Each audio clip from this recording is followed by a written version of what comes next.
krim pemutih yang berbahaya itu sebenarnya ada dua ya yang berbahaya, yaitu yang pertama merkuri sama yang mengandung hidroquinon. Cara mengenalinya sebenarnya kalau dari warna, yang pertama misalnya merkuri, dari warna sebenarnya bisa berwarna apa saja, bisa warna putih tergantung dari produsen yang memproduksinya masing-masing, ada kekuningan, ada agak coklat. Terus kalau kita tahu gimana sih cara bau merkuri itu biasanya baunya tuh menyengat seperti logam, meskipun kita kasih parfum masih seperti logam. Yang khasnya lagi dia tuh mengkilat. Jadi kalau ada krim pemutih yang cepat terus warnanya agak mengkilat gitu, terus baunya seperti logam, itu kita bisa deteksi itu mengandung merkuri. Terus yang kedua kalau hidroquinon. Kalau hidroquinon itu baunya seperti asam sih, seperti asam, terus warnanya bisa masing-masing produsen, tapi biasanya warnanya putih. Tapi kalau hidroquinon, kalau sudah teroksidasi dengan udara, biasanya dia akan berubah warna menjadi agak coklat. Gitu. Gejalanya, yang pertama karena kita udah tahu ini krim pemutih, pasti dalam waktu 1-4 minggu pasti putih banget kan. Putihnya itu nggak wajar. Jadi orang tuh malah seneng ya putih yang instan gitu, cepet putih. Orang yang udah desperate mungkin ya, pengen cepet putih, 1-4 minggu dia pasti cepat putihnya nih, langsung putih, tapi bisa seperti mayat, tanda kutip, jadi putih sekali. Tapi nanti lama-lama, lambat laun dia langsung berubah jadi, kalau karena merkuri berubah jadi kecoklatan gitu. Untuk yang dampak awalnya, kalau orang yang nggak tahan dengan pemakaian merkuri, biasanya dia bisa iritasi, gatal-gatal, merah, yang seperti itu.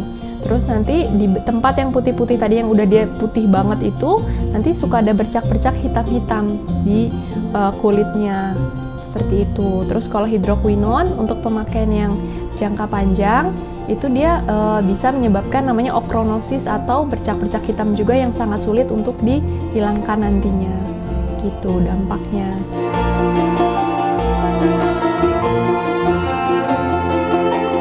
Efek langsung yang pertama, kalau misalkan dia karena merkuri atau karena hidroquinon, kalau orang yang kulit yang sensitif, dia bisa iritasi. Itu yang pertama, alergi, jadi kulitnya jadi meradang, tambah meradang. Terus kalau karena merkuri, bisa juga efek langsungnya bisa muntah atau mual. Itu bisa efek langsungnya yang tadi, yang selain dia cepet banget putih, tapi langsung jadi bercak-bercak kecoklatan langsung. Nah ini yang sangat bahaya ya, karena kalau misalkan karena merkuri, dampak jangka panjangnya dia bisa, yang pertama bisa menyebabkan gangguan sistem saraf otak. Itu bisa kejang, jadi Alzheimer, yang kayak gitu. Makanya tadi ada gejala mual muntahnya. Terus selain kerusakan sistem saraf otak, dia bisa juga merusak sistem ginjal. Gitu. Untuk jangka panjangnya lagi, itu dia bisa bersifat karsinogenik atau menjadi kanker kulit, dan teratogenik. Itu menyebabkan, membahayakan bayi yang di dalam kandungannya jika ibu hamil yang memakainya. Itu karena merkuri. Kalau hidroquinon, dampak jangka panjangnya yang tadi ochronosis atau bercak-bercak kecoklatan yang sangat sulit dihilangkan, dan bisa juga menyebabkan karsinogenik atau penyebab kanker.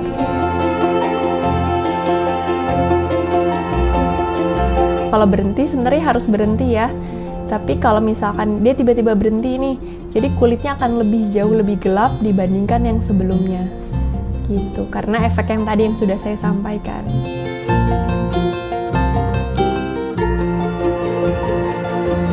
Sebenarnya ke dokter kulit, karena kulitnya kan makin parah ya, putihnya juga nggak sehat, kayak gitu. Kita harus seek for help, jadi ke dokter kulit.